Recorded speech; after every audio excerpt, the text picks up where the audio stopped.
निमित्त सचिवज्यू, सहसचिवज्यूहरू, प्रेसका साथीहरू, मन्त्री परिषदको यही साउन 5 गते सोमबार बसेको मन्त्री परिषदका निर्णयहरू सार्वजनिक गर्न गइरहेको छु। यो वर्ष मनसुन सुरु भएसँगै भइरहेको अविरल वर्षाले ल्याएको बाढी, पहिरो र डुबानको कारण जनधनको क्षति भएको छ, यातायात अवरुद्ध भएको छ, कतिपय अवस्थामा सञ्चार र विद्युत सेवा पनि अवरुद्ध भएको छ र त्यसबाट दैनिक जनजीवन नराम्रोसँग प्रभावित भएको छ। त्यो दुःखद घटनामा परि ज्यान गुमाउने मृतकहरूप्रति श्रद्धा सुमन अर्पण गर्दै शोक प्रकट गर्ने, प्रभावित शोक संतप्त परिवारप्रति गहिरो संवेदना प्रकट गर्ने तथा घाइतेहरूको शीघ्र स्वास्थ्य लाभको कामना गर्ने निर्णय मन्त्री परिषदले गरेको छ। त्यसपछि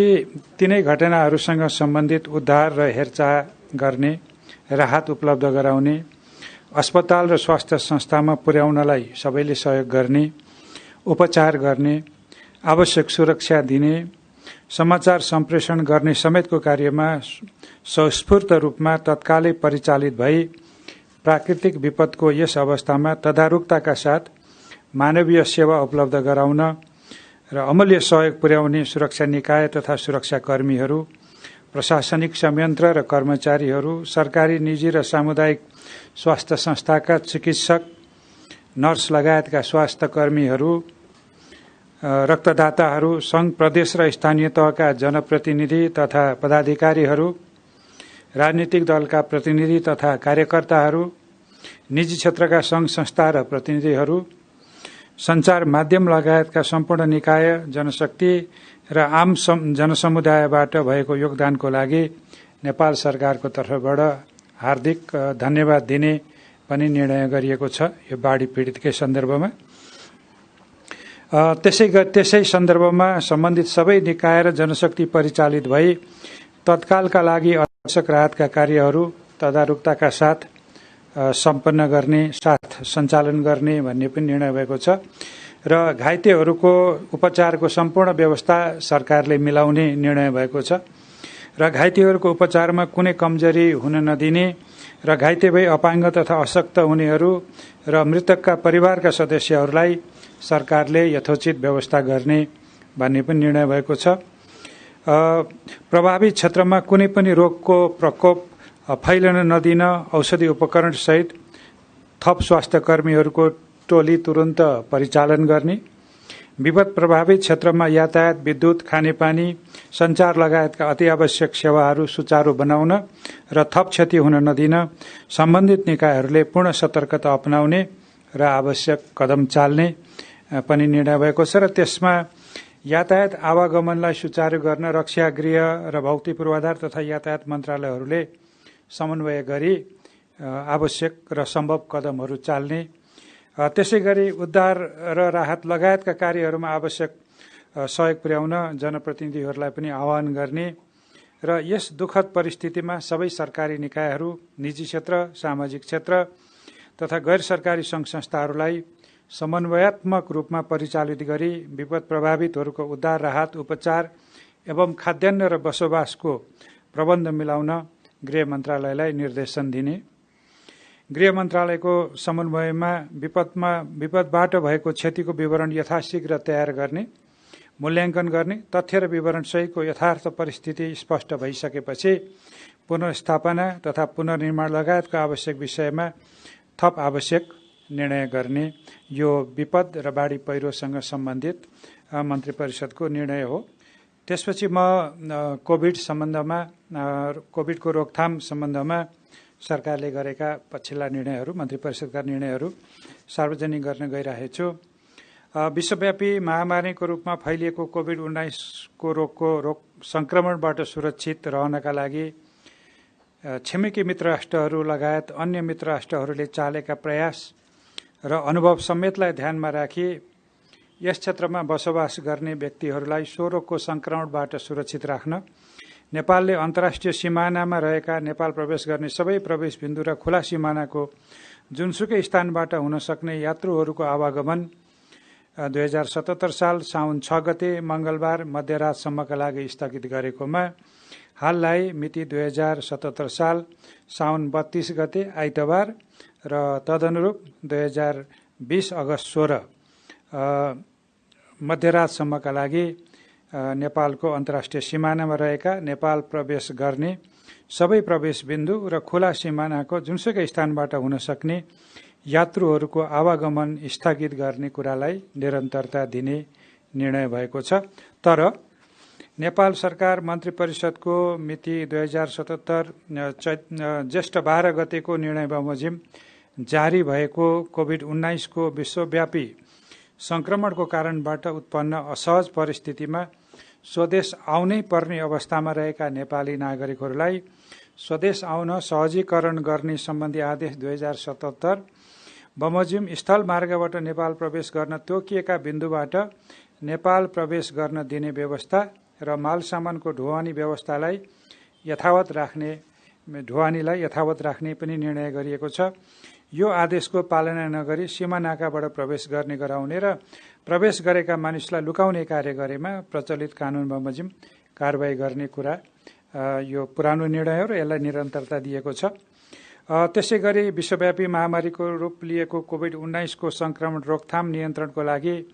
सरकारले संक्रामक रोग ऐन 2020 को दफा 2 बमोजिम जारी गरेको आदेश जनताको जीवन रक्षाकै लागि हो।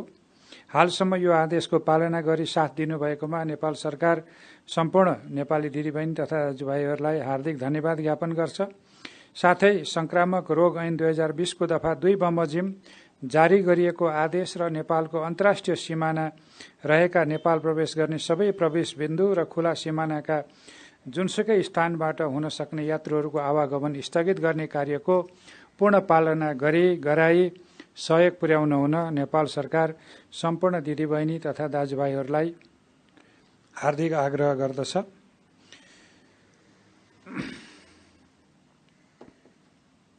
त्यसमा निजामत त्यसपछि अर्को एउटा प्रस्ताव म यहाँहरूलाई सँग जोडिएको केही कुराहरू सुनाउन गइरहेको छु।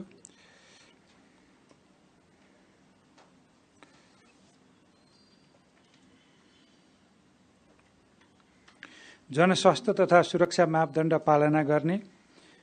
र संस्कृति पर्यटन तथा नागरिक उड्डयन मन्त्रालयले तोकेका मापदण्ड बमोजिम हुने गरी देहायका सेवा तथा कार्यहरू मिति 2077 साउन 15 गतेदेखि सञ्चालन गर्ने। ती साउन 15 देखि सञ्चालन गर्न भनेर खुला गरिएका क्षेत्रहरू हुन् होटल, रेस्टुरेन्ट, जसमा सामूहिक भोज, पार्टी, सेमिनार र अन्य सामूहिक भेला चाहिँ गर्न पाइने छैन। अनि खोलिएको पर्यटनसँग सम्बन्धित अर्को चाहिँ ट्रेकिङ, ट्राभल, पर्वतारोहण लगायतको पर्यटन व्यवसाय। यसमा खास गरी ट्राभल ट्रेकिङका एजेन्सीहरू खोल्न सक्छन्, बुकिङहरू सुरु हुन सक्छ र आउँदो हिउँदे सिजनको पर्यटन व्यवसायलाई ध्यानमा राखेर अहिलेदेखि नै कोभिडको जोखिम कम हुनासाथ यी क्षेत्रहरू सबै खुल्दै जाने सन्दर्भमा तयारी स्वरूप यस्ता सामान्य सेवा दिने कार्यालयहरू खोल्दै जाने निर्णय भएको छ। त्यसैगरी जनस्वास्थ्य तथा सुरक्षा मापदण्ड पालना गर्ने गरी देहायका सेवा तथा कार्यहरू मिति 2077 भदौ 1 गतेदेखि देहाय बमोजिम सञ्चालन गर्ने। मैले दुईटा भन्दैछु, एउटा चाहिँ अघि भने यो चाहिँ भदौ 1 गतेबाट मात्रै लागू हुने गरी त्यसमा चाहिँ भौतिक पूर्वाधार तथा यातायात मन्त्रालयले तोकेको मापदण्ड बमोजिम हुने गरी छोटो, मध्यम र लामो दूरीमा जिल्लाभित्र तथा अन्तर्जिल्ला सञ्चालन हुने निजी तथा सार्वजनिक यात्रुवाहक सवारी साधनहरू त्यो चाहिँ भदौ 1 गतेबाट स्वास्थ्य सुरक्षाको मापदण्ड अपनाएर चलाउन सकिने भयो। संस्कृति पर्यटन तथा नागरिक उड्डयन मन्त्रालयले तोकेको मापदण्ड बमोजिम हुने गरी सो मन्त्रालयले तोकेको आन्तरिक र अन्तर्राष्ट्रिय व्यावसायिक र अन्य उडानहरू सञ्चालन गर्न सकिने भयो। त्यो पनि भदौ 1 गतेदेखिको विषय रह्यो। त्यसपछि अन्तर्राष्ट्रिय खेलकुदका प्रशिक्षण र प्रारम्भिक चरणका खेलहरू पनि भदौ 1 गतेबाट सुचारू गर्न सकिने भयो र विद्यार्थी भर्ना, शैक्षिक र अन्य परीक्षा सञ्चालन पनि भदौ 1 गतेबाट गर्न पाउने गरी निर्णय भएको छ। त्यसपछि देखाएका सेवा र कार्य चाहिँ अर्को सूचनाबाट तोकिएको मितिबाट मात्र सञ्चालन गर्ने भनेर अहिले तिनीहरू खोलिएको छैन। खास गरी शैक्षिक संस्थाहरू, विद्यालय, कलेज, ट्युसन सेन्टर, तालिम केन्द्र, सबै प्रकारका सभा, गोष्ठी, तालिम, सेमिनार, सबै प्रकारका प्रदर्शन, भेला र सम्मेलन, cinema hall, party palace, dance bar लगायतका मनोरञ्जन स्थलहरू, सैलुन, ब्युटी पार्लर, स्पाहरू, स्विमिङ पुल, जिमखाना लगायतका हेल्थ क्लबहरू, समूहमा खेलिने खेलकुद र खेल मैदानमा हुने प्रस्तुतिहरू, सबै प्रकारका धार्मिक तथा सामाजिक स्थलहरू, पुस्तकालय, सङ्ग्रहालय र चिडियाखाना, सबै प्रकारका सेवा र कार्यहरू सञ्चालन गर्दा 2 मिटरको सामाजिक दूरी कायम गर्ने, मास्क प्रयोग गर्ने, पटक पटक साबुन पानीले हात धुने वा सेनिटाइजरको प्रयोग गर्ने लगायतका जनस्वास्थ्यका मापदण्ड र सुरक्षाका मापदण्ड अनिवार्य रूपमा पालना गर्ने गरी तोकिएका खोलिएका कार्य र सेवाहरू सञ्चालन गर्ने। त्यसै गरी व्यवसायीहरूले औषधि र औषधिजन्य सामग्रीहरूको नियमित आपूर्तिको व्यवस्था गर्ने, अभाव देखाई मूल्य वृद्धि गर्ने वा कालोबजारी गर्ने, जमाखोरी गर्ने वा लुकाउने वा आपूर्तिमा अवरोध गर्ने व्यक्तिलाई प्रचलित कानुन बमोजिम नियन्त्रणमा लिने, सामग्री जफत गरी रोगको रोकथाम र उपचारको कार्यमा उपयोग गर्ने। संक्रामक रोग ऐन 2020 को दफा 2 को उपदफा 2 बमोजिम जारी यस आदेशको कार्यान्वयन गर्नको लागि आवश्यक व्यवस्था मिलाउन नेपाल राज्यका सबै प्रमुख जिल्ला अधिकारीलाई मुकरर गर्ने र सो कार्य गर्दा आवश्यकता अनुसार स्थानीय प्रशासन ऐन 2028 को समेत प्रयोग गर्ने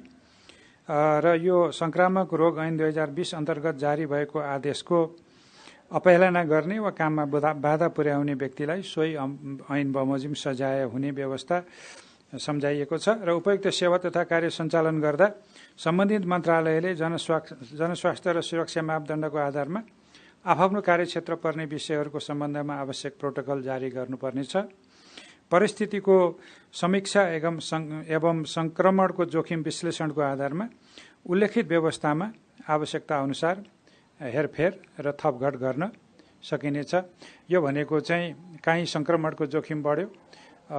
समुदायमा संक्रमण हुने डर भयो, काहीँ चाहिँ केसेसहरू चाहिँ धेरै देखियो भने ती स्थानहरूमा फेरि हामीले कुनै पनि प्रकारको निषेधित क्षेत्र भनेर घोषित गर्न सकिन्छ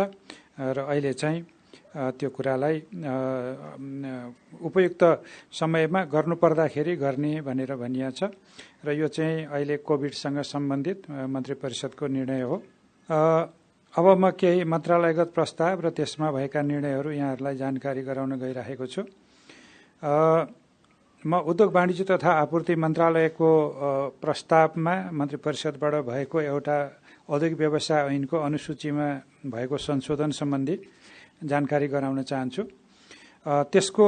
औद्योगिक व्यवसाय ऐनको अनुसूची 6 मा चाहिँ भएका तोकिएका उद्योग व्यवसाय सेवा व्यवसायहरूमा केही थप्ने भनिएको छ, जसमा जलयात्रा, क्रुजलाई पनि थपिएको छ, जलक्रीडा हामी वाटर इन्टरटेन भन्छौँ त्यो पनि थपिएको छ, डुङ्गा सयर, बोटिङ, ती सबै पनि यस्तो सेवा गराउनेहरू पनि त्यो सूचीमा चाहिँ थपिएका छन्। र त्यसै गरी अनुसूची 8 को मा चाहिँ खास गरी सेवा उद्योगसँग सम्बन्धित विषयमा लगानी कम्पनीहरू, इन्भेस्टमेन्ट कम्पनीहरू पनि थप्ने, उनीहरू पनि सेवा व्यवसायमा पर्छन् भन्ने निर्णय भएको छ। त्यसै गरी उद्योग वाणिज्य र आपूर्ति मन्त्रालयकै प्रस्तावमा केही वस्तुहरूको गुणस्तर निर्धारण अनिवार्य गर्ने, त्यो निर्धारण नगरी बिक्री वितरण गर्न नपाइने व्यवस्था त्यो चाहिँ गरेको छ। त्यसमा 3टा वस्तु छन्। एउटा PVC insulated cable for fixed wiring with copper conductor, दोस्रो भनेको चाहिँ rubber hose for liquefied petroleum gas, LPG को लागि त्यो चुलो र सिलिन्डरमा जोड्ने पाइपको गुणस्तरको कुरो हो। त्यसै गरी अर्को चाहिँ निर्माण सामग्री गाल्भनाइज्ड स्टिल सिट हो। तिनीहरूका गुणस्तर भएन भने निर्माणमा र घरायसी सुरक्षामा पनि प्रतिकूल असर पर्न सक्ने भएकोले गुणस्तर अनिवार्य चाहिँ खास गरी गुणस्तर चिन्ह लिनुपर्ने विषयमा यो कुरा निर्णय भएको हो। त्यसपछि एउटा ऊर्जा जलस्रोत र सिँचाइ मन्त्रालयको प्रस्तावमा मन्त्री परिषदबाट भएको निर्णय जुन विद्युत व्यापारसँग सम्बन्धित छ। नेपालमा उत्पादन भई खपत हुन नसक्ने अतिरिक्त विद्युत वा आन्तरिक उत्पादनमा कमी आई अपुग हुने विद्युत छिमेकी मुलुक भारत र बंगलादेशतर्फ वा ती देशहरूबाट बोलपत्र वा डे अहेड, टर्म अहेड लगायतका अल्पकालीन, मध्यकालीन, दीर्घकालीन रूपमा बिक्री वा खरिद गर्न नेपाल विद्युत प्राधिकरणलाई खरिद वा बिक्रीको सम्पूर्ण चरणहरूको विद्युतीय अभिलेख समेत राख्ने गरी पूर्व प्रदान गर्ने। यो भनेको चाहिँ विद्युतको व्यापार पनि अब हामी दैनिक रूपमा गर्नुपर्ने हुनसक्छ। दैनिक मात्रै होइन, घण्टा घण्टामा पनि गर्नुपर्ने हुन्छ, कहिलेकाहीँ मिनटमा पनि गर्नुपर्ने हुन्छ, कहिलेकाहीँ महिनाको लागि पनि गर्नुपर्ने हुन्छ। त्यसो हुनाले हामीले छोटो अवधिको पनि केही घण्टाको लागि पनि विद्युत निर्यात गर्न सकियोस्, केही दिनको लागि पनि निर्यात गर्न सकियोस्, अथवा आवश्यक पर्यो भने केही घण्टाको लागि पनि लिन सकियोस् भन्ने हिसाबले विद्युत प्राधिकरणले यो चाहिँ वस्तु व्यापार जस्तै विद्युतको व्यापार गर्नलाई रियल टाइममै व्यापार गर्न सक्ने गरी त्यस्तो व्यापार गर्दा तोकिने दर रेटहरू अभिलेख रहने, कागजमा भएका डकुमेन्टेड विवरण भए कागजबाट, होइन भने विद्युतीय माध्यमबाट पनि रेकर्डेड गरेर त्यसको आधारबाट विद्युत अन्तर्देशीय विद्युत व्यापारमा किनबेच गर्न सक्ने व्यवस्था सहज गर्नको लागि र अहिले नै पनि नेपालको केही विद्युत हामी अहिले बिक्री त गरिरहेका छौँ, तर यसलाई हामीले छोटो छोटो अवधिको लागि पनि बेच्न पनि सक्ने र आवश्यक पर्दा ल्याउन पनि सक्ने व्यवस्थाको लागि यो गरिएको हो। त्यसपछि ऊर्जा जलस्रोत र सिँचाइ मन्त्रालयकै प्रस्तावमा अर्को एउटा निर्णय भएको छ। यो चाहिँ यो मन्त्रालय अन्तर्गतका 50 वटा आयोजनामा का लागि आवश्यक पर्ने राजपत्राङ्कित श्रेणीका विभिन्न पदका 367 अस्थायी दरबन्दी स्वीकृत गर्ने भन्ने निर्णय भएको छ।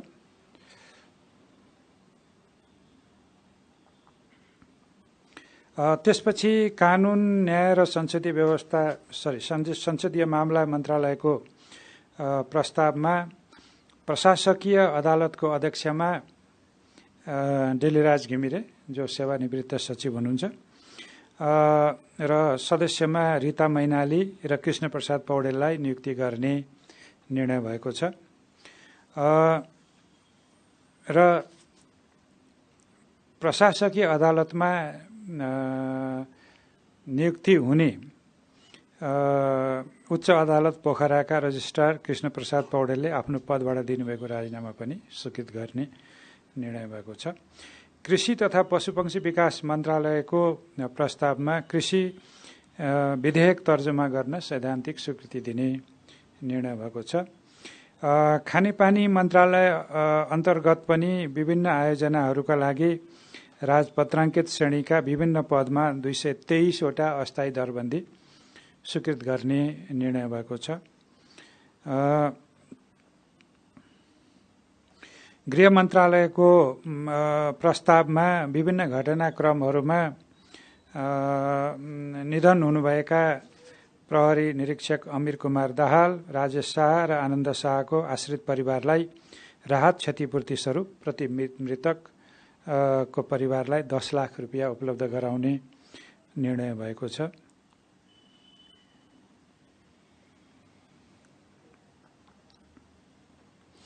शिक्षा, विज्ञान तथा प्रविधि मन्त्रालयको प्रस्तावमा मन्त्री परिषदको यसअघि 75/6/28 को निर्णयबाट काठमाडौँको जमल स्थित 7 रोपनी 15 आना जग्गामा नेपाल राष्ट्रिय पुस्तकालयको भवन निर्माण गर्ने स्वीकृति प्रदान गरिएकोमा अर्को निर्णय नभएसम्मको लागि त्यो काम निर्माणको काम नगराउने निर्णय भएको छ। अर्को चाहिँ श्रम, रोजगार तथा सामाजिक सुरक्षा मन्त्रालयको प्रस्तावमा श्रम, रोजगार तथा सामाजिक सुरक्षा मन्त्रालय अन्तर्गत सञ्चालित विभिन्न कार्यक्रमहरूको लागि आवश्यक पर्ने राजपत्राङ्कित अधिकृत वा सो सरहका 715 अस्थायी दरबन्दी स्वीकृत गर्ने पनि निर्णय भएको छ। त्यही मन्त्रालयको प्रस्तावमा निजामती कर्मचारीहरूको आधिकारिक ट्रेड युनियनको निर्वाचन नेपाल न्याय सेवा कानूनका सहसचिव श्री कलानिधि पौडेलको प्रमुख निर्वाचन अधिकृत तोकी उहाँ त्यो निर्वाचन गराउने, प्रमुख निर्वाचन अधिकृतको कार्यालयमा रहने विभिन्न 19 जना कर्मचारीहरू व्यवस्था गरी निर्वाचन सम्पन्न नभएसम्मको लागि त्यो दरबन्दी पनि स्वीकृत गर्ने र प्रमुख निर्वाचन अधिकृतको कार्यालय काठमाडौँमा स्थापना गर्ने र जिल्लाको हकमा सो सम्बन्धी कार्य जिल्ला सरकारी वकिलको कार्यालयले गर्ने, जिल्ला सरकारी वकिल कार्यालयमा थप जनशक्ति आवश्यक पर्ने भएमा सम्बन्धित निकायसँग समन्वय गरी जिल्ला प्रशासन कार्यालयले व्यवस्था गर्ने निर्णय भएको छ। यो निजामती कर्मचारीको आधिकारिक ट्रेड युनियनको चुनाव गराउने व्यवस्थाको लागि भएको निर्णय हो। संस्कृति पर्यटन तथा नागरिक उड्डयन मन्त्रालयको प्रस्तावमा पर्यटन तथा सांस्कृतिक सम्पदा स्थापना र व्यवस्थापन गर्ने विधेयक तर्जुमाका लागि सैद्धान्तिक स्वीकृति दिने र त्यही मन्त्रालयको अर्को प्रस्तावमा पर्यटन पूर्वाधार निर्माण र पर्यटकीय उपज विकास साझेदारी आयोजना कार्यविधि पनि स्वीकृत गर्ने निर्णय भएको छ। स्वास्थ्य तथा जनसङ्ख्या मन्त्रालयको प्रस्ताव चाहिँ मोरङ जिल्ला स्थित मङ्गलबारे अस्पताललाई प्रदेश नम्बर 1 सरकार अन्तर्गत राखी व्यवस्थापन गर्ने भन्ने पनि निर्णय भएको छ। र म फेरि पनि एकचोटि यो स्वास्थ्य तथा जनसङ्ख्या मन्त्रालयकै प्रस्तावमा सरकारले गरेको निर्णय एकचोटि भन्न चाहन्छु। विश्वव्यापी महामारीको रूप लिएको कोभिड-19 को रोकथाम, नियन्त्रण र उपचार सम्बन्धमा देहाय बमोजिम गराउने गरी संक्रामक रोग ऐन 2020 को दफा 2 बमोजिम देहायको आदेश जारी गर्ने र सोको सूचना नेपाल राजपत्र अतिरिक्ताङ्कमा प्रकाशित गर्ने। तर अहिले यो जुन सरकारी कार्यालयहरू जुन 2 शिफ्टमा सञ्चालन भइरहेछ, यो चाहिँ कहिलेबाट 1 शिफ्टमै आउँछ अथवा यो जारी रहन्छ, के छ यो बारे अलिकति प्रश्न पार्दिनु। हामीले 2-3 कारणले सरकारी कार्यालयहरूलाई 2 शिफ्टमा चलाउने भनेका थियौँ। एउटा चाहिँ भिडभाड हुन्छ र सार्वजनिक कार्यालयहरू जहाँ खास गरी सार्वजनिक सेवा लिने व्यक्तिहरूको आवागमन धेरै हुन्छ। त्यो भयो भने 2 शिफ्ट भयो भने त्यसले चाहिँ अलिकति भिडभाड कम हुन्छ र कार्यालयमा पनि अलिक खादिएर बस्नुपर्ने कर्मचारीको लागि सुरक्षित ढङ्गले कार्यालय आउन जान सकिन्छ भन्ने विषय थियो। त्यो विषयमा अहिले चाहिँ अब हामीले निषेधित कुरामा नराखेको हुनाले सरकारी कार्यालयहरू चाहिँ अहिले हामी चाहिँ 2 पटक अथवा 2 शिफ्ट चलाउने भन्ने कुरा चाहिँ कायम रहेन। कार्यालयहरू चाहिँ नियमित रूपमा कार्यालय समय 10 to 5 चल्ने गरिकै अहिलेको स्पिरिट हो। त्यसरी नै अब कार्यालयहरू चल्छन् र सेवाग्राहीहरूलाई पनि बिहान कार्यालय खुल्छ, बिहानै सेवा लिन जान्छु भन्ने अनुभूति पनि भएन र हाम्रो कर्मचारी तन्त्रमा पनि को बिहान आउने को दिउँसो आउने हुँदा कहिलेकाहीँ त जो पनि ढिलो जाँडो गर्दा पनि हुने जस्तो अलि अन्यल जस्तो पनि भयो। त्यसकारणले अब स्वास्थ्य सुरक्षा त हामी सबैले आफआफ्नो अपनाउनै पर्यो। कार्यालयमा जाँदाखेरि कार्यालयभित्र पस्नेमा हाम्रा मास्कको प्रयोग, सेनिटाइजरको प्रयोग, कार्यालयभित्र नियमित रूपमा कार्यालयहरूलाई निसङ्क्रमित गर्ने कुराहरू चाहिँ गर्नु पर्यो। तर सरकारी कार्यालयहरू चाहिँ अब नियमित रूपमा चल्छन्। सार्वजनिक यातायात पनि अब नियमित रूपमा चल्ने र त्यसमा निजी यातायातका साधनहरू पनि नियमित रूपमा चाहिँ जोरबिजोर बिनै चल्ने भएपछि अब मलाई लाग्छ बाँकी जीवन सार्वजनिक सेवा प्रदाय गर्नुपर्ने संस्थाहरूको लागि, निकायहरूको लागि पनि सजिलो हुन्छ। त्यसै अनुसारका धेरै गतिविधिहरू अब नियमित रूपमा फर्कन्छन्। हवस्, धन्यवाद।